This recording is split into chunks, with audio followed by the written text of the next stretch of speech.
the load transfer from the slab to the beam.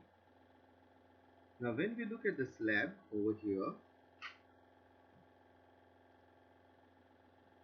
the slab S1 is there giving the load to all the beams.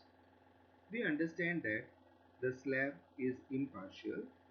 The slab will be giving or transferring the load to all the beams equally. So let us assume something over here. We are interested in knowing what is the contributory area which contributes to the load from the slab to the beam. So our assumption would be, remember we are assuming first for our understanding that for the beam B1, half the load from the slab will be moving towards the beam 1. It's very easy to understand this way. The slab is rectangular. The beam is positioned between C1 and C2. So the slab is there. Obviously, the load from the slab, half the load from the midpoint onwards, would be moving towards B1. So over here, the arrows show the direction of the load transfer to the beam B1. In a similar manner, one can understand that the other portion of the slab will be transferring the load to the beam B2. So the slab has transferred the load to the beam B1. Remaining half of the load has been transferred to the beam B2. It's very easy to imagine this way. But when we look at it, we find that what about B3 and B4? Would there be any load transferred to B3 and B4? Or would it be that all the load would be transferred only to B1 and B2? It is easier to assume or to understand that half the load in the other direction would be transferred to B3, similar to what happened to B1 and B2. Half the load we had assumed to be getting transferred on B1, half the load we had assumed to be getting transferred to B2. In a similar manner, in the other direction, half the load could be imagined, could be assumed to be getting transferred to B3, and similarly half the load gets transferred to B4. Now this creates a big confusion because there are overlapping regions, especially from the corners or at the corners. Where does the load really get transferred? If I look at the first portion over here, there are arrows showing that the load is going towards B1, and there are arrows showing that loads are getting transferred towards B3. Would the load really be going towards B1, or would it be going towards B3? In a similar manner, on the right hand side, the arrows show that the load is getting transferred to B1 as well as B4. At the bottom, on the left hand side, the load gets transferred to B3 as well as B2. And then on the right hand side, down bottom, the load transfers to the beam B4 as well as B2. So we understand that our assumption has got erroneous. Our assumption has got wrong somewhere. How can we modify it to have a better understanding of the load transfer? Let us look at it. That means we have understood that this assumption of 50% load transfer from the slab as a contributory area may not be right. Now, the actual contributory area is not a rectangle which was assumed earlier, but the one which has been described below. To obtain the contributory area from each of the corners, of the rectangular slab, draw a line at 45 degrees. they will be meeting at a point. Now look at the corner between B1 and B3. In between B1 and B3, we draw a line at 45 degrees. In between B1 and B4, the two beams B1 and B4 on the right hand side, at the corner of the column C2, we draw a line at 45 degrees. They meet at a particular point. Please note, they don't meet exactly at the middle of the slab. They meet a bit before, earlier than the middle. Similarly, at the column C3, in between beam B3 and B2, draw a line at 45 degrees.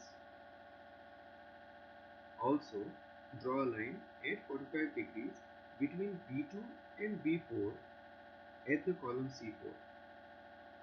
These two lines also meet in the middle, but not exactly at the center of the slab. Now, look at the arrows. The green portion will transfer the load to B1. The yellowish portion on the right hand side will transfer all the load from its area towards B4. The blue portion at the bottom will transfer all the load from this triangle to B2. And on the left hand side, the magenta or the pink portion of the slab S1 will transfer the load from its contributory area to the beam B3. We observe one thing over here. For the shorter sides which are B1 and B2, we get triangles. For the longer sides, that is for the beam B3 and B4, we get the figures as trapeziums.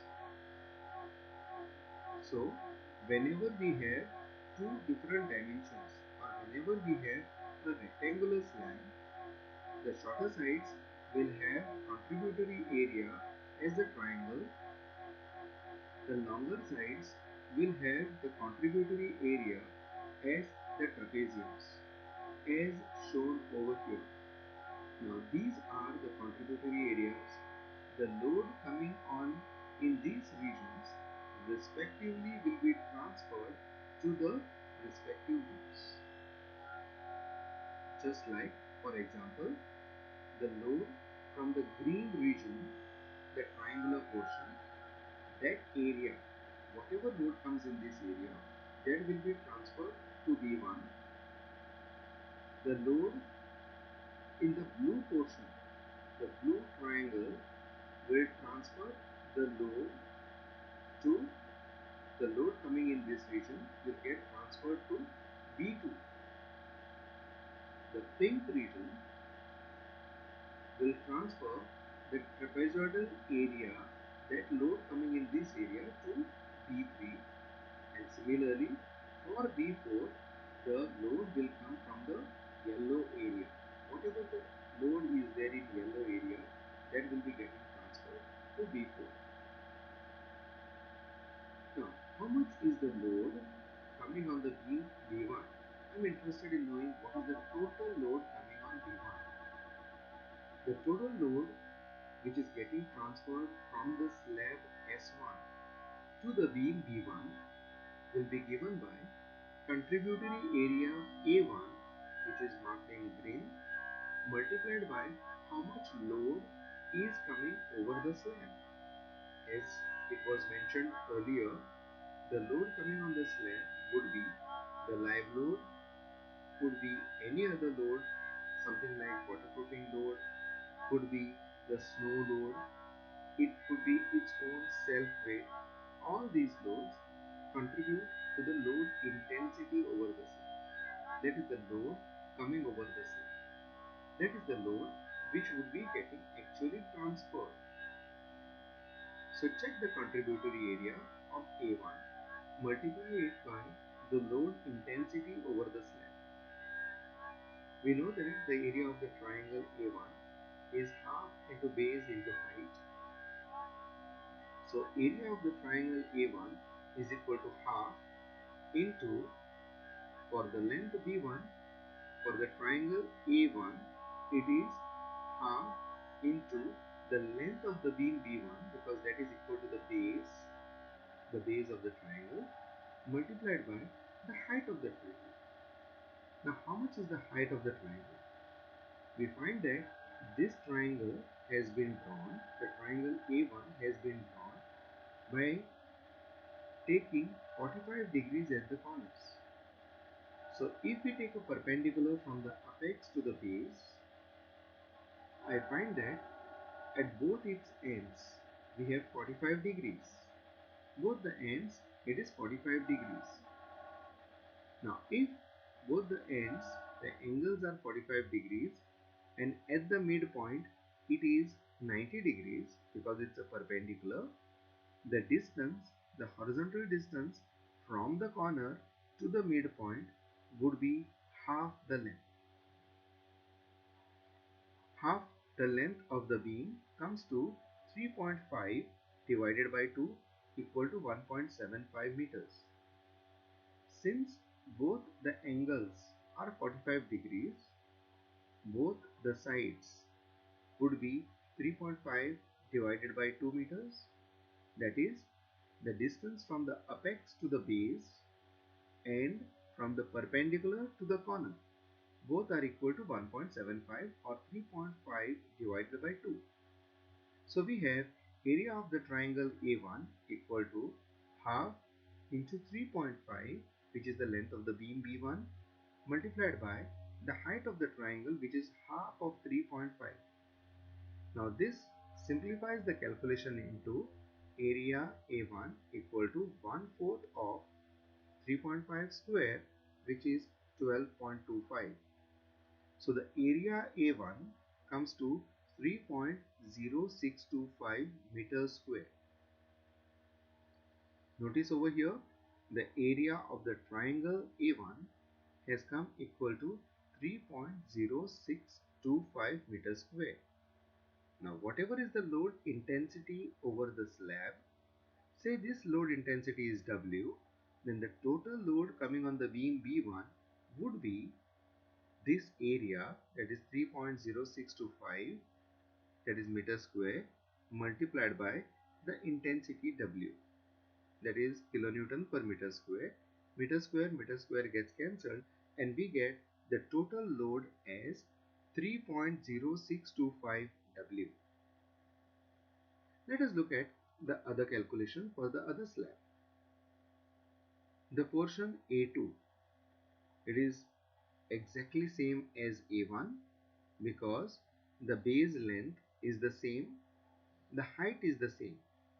The base length, the length of the beam B2 is 3.5 meters. Given this, since the perpendicular is drawn from the apex and since the angles are 45 degrees each, we find that the distance from the apex to the base, that is the perpendicular, and the distance from the perpendicular to the corner would be equal to 3.5 by 2, that is 1.75 meters. Given this, the area of the triangle A2 will be equal to half into 3.5, that is the length of the beam B2, multiplied by half of 3.5. This area A2 also comes to 3.0625 meters square, and given that the load intensity on the slab is W, obviously the load intensity remains the same over the whole slab. The total load on the beam will be 3.0625 W. So what we observe over here is that the load on the beam B1 is equal to the load on the beam B2 is equal to 3.0625 W.